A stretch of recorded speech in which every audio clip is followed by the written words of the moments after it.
Good morning, class. This is Deepak Kumar Shukla from Dr. Om Prakash Institute of Management and Technology. Today I will teach cost accounting in IM 5th semester. Now today we are discussing about in unit first next topic limitations of cost accounting. इससे पहले क्या हमने cost accounting की meaning, scope and need के बारे में discuss किया है। आज हम करेंगे लिमिटेशंस ऑफ कॉस्ट अकाउंटिंग पे डिस्कस करेंगे। तो there are discuss about the 4 types of limitations of cost accounting are as follows. तो यहाँ पर आज हम कॉस्ट अकाउंटिंग की 4 पॉइंट्स पे डिस्कस करेंगे जो कि आपके कॉस्ट अकाउंटिंग की लिमिटेशंस हैं। तो आइए देखते हैं कौन सी लिमिटेशंस हैं हमारी। फर्स्ट जो आपका पॉइंट दिया हुआ है लिमिटेशन में, इट इज़ हाईली एक्सपेंसिव। तो कॉस्ट अकाउंटिंग सिस्टम की सबसे बड़ी लिमिटेशन जो है ये बहुत ज़्यादा खर्चीली है। आइए देखते हैं क्या है इसमें। तो cost accounting system involves additional expenditure to incurred in installing and maintain it. बता रहे हैं कॉस्ट अकाउंटिंग सिस्टम जो है वो बहुत ज़्यादा महंगा होता है, खर्चीला होता है, क्योंकि इसमें कुछ एडिशनल जो है एक्सपेंडिचर हो जाते हैं, एक्स्ट्रा खर्चे हो जाते हैं इसमें। तो होता क्या है कि जो छोटे छोटे आपके बिजनेसमैन हैं वो इसको बियर नहीं कर सकते हैं, ठीक है। ये बड़े बड़े बिजनेसमैन के लिए होता है कॉस्ट अकाउंटिंग सिस्टम, वही इसको मेंटेन करते हैं, क्योंकि कॉस्ट अकाउंटिंग में आपको कॉस्ट से रिलेटेड एक्सपर्ट रखने पड़ते हैं, अकाउंटेंट रखने पड़ते हैं, जो कि हमारी डिफरेंट मेथड से कॉस्ट को फाइंड करते हैं। मेथड्स हमने आपको बताया था कि किसी भी प्रोडक्ट की कॉस्ट को हम टोटल मेथड से भी कर सकते हैं और कॉस्ट पर यूनिट मेथड से भी कैलकुलेट कर सकते हैं। ओके, नेक्स्ट जो आपका है लिमिटेशन में सेकंड पॉइंट आता है लैक ऑफ एक्यूरेसी।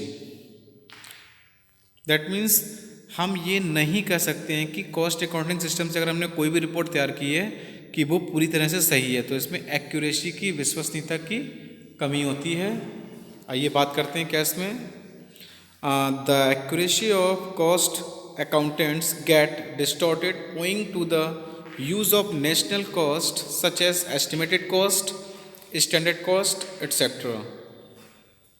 बता रहे हैं कि कॉस्ट अकाउंटिंग से जो भी हम रिपोर्ट तैयार करते हैं या फिर लेजर अकाउंट्स तैयार करते हैं, तो हम ये नहीं कर सकते हैं कि वो पूरी तरह से सही है। ये बोल सकते हैं ठीक है, बट 100% ठीक नहीं है। क्योंकि होता क्या है कि अगर हम एस्टिमेटेड कॉस्ट निकालें कॉस्ट अकाउंट से तो वो मोस्टली सही नहीं आती है। एस्टिमेटेड कॉस्ट क्या होता है, जब भी कोई बिजनेसमैन बिजनेस स्टार्ट करता है, कोई नया प्रोडक्ट उसको लॉन्च करना है मार्केट में, तो वो क्या करता है, पहले उसकी एस्टिमेट कॉस्ट की पहले वो सोच के मतलब कि रिटर्न में रख लेता है कि हमारा कितना खर्चा आएगा इस प्रोडक्ट को मार्केट में लॉन्च करने के लिए, ठीक है। अब जब उसने उस प्रोडक्ट पे काम किया, रॉ मटेरियल लाया, सेमी फिनिश्ड गुड्स बना, उसका फिनिश्ड गुड्स बना, तो बाद में देखा कि उसने सोचा तो 5 लाख था, बट आगे उसका जब बनकर तैयार हुआ तो कॉस्ट कितनी आ गई गुड्स की, प्रोडक्ट की 8 लाख। तो इससे क्या हुआ, हमने एस्टिमेट किया कि 5 लाख होगा, बट वहाँ पे खर्चा ज़्यादा हो गया, एक्सपेंस ज़्यादा हो गया। तो इस प्रकार से एस्टिमेटेड कॉस्ट जो है वो हम कॉस्ट अकाउंट से फाइंड आउट 100% सही नहीं कर पाते हैं। तो इसलिए बोला जाता है कि इसे लैक ऑफ एक्यूरेसी है, ठीक है, 100% ठीक नहीं है। नेक्स्ट अगर हम लिमिटेशंस के बारे में बात करें तो इसमें थर्ड पॉइंट आपका दिया हुआ है not suitable for small scale units. बता रहे हैं जो कॉस्ट अकाउंटिंग सिस्टम है वो आपका स्मॉल स्केल यूनिट्स के लिए सुटेबल सही नहीं है। मतलब छोटे छोटे बिजनेसमैन के लिए या छोटी कंपनियां हैं या छोटी फर्म हैं, उनके लिए ये सही नहीं है कॉस्ट अकाउंटिंग सिस्टम। क्यों नहीं सही है, होता क्या है, ये हम आपको फर्स्ट पॉइंट में बता चुके हैं कि कॉस्ट अकाउंटिंग सिस्टम आपका बहुत ज़्यादा एक्सपेंसिव होता है। अब जब ये बहुत ज़्यादा एक्सपेंसिव होता है, हाईली एक्सपेंसिव है, तो जो छोटे छोटे बिजनेसमैन हैं, स्मॉल स्केल यूनिट्स का मतलब है छोटे बिजनेसमैन, और जो छोटी फर्म्स हैं या छोटी कंपनियां हैं, वो इसके एक्सपेंसेस को बियर नहीं कर पाएंगे, मतलब इतना एक्सपेंस नहीं कर पाएंगे, क्योंकि छोटी छोटी कंपनियों की जो छोटी फर्म होती हैं, छोटे बिजनेसमैन, उनको प्रॉफिट कम होता है। तो अगर वो कॉस्ट अकाउंटिंग सिस्टम पे ही सारा खर्च कर देंगे तो फिर उनको प्रॉफिट कहाँ से होगा। और जो बड़ी बड़ी कंपनियाँ होती हैं वो इस प्रकार के सिस्टम का यूज़ करती हैं, ठीक है, क्योंकि बड़ी बड़ी कंपनियों में उनकी सेल ज़्यादा होती है, इनकम ज़्यादा होती है और उनको प्रॉफिट भी ज़्यादा होता है, तो वो इस प्रकार के सिस्टम को बियर कर लेती हैं, मतलब इस्तेमाल कर लेती हैं, यूज़ करती हैं।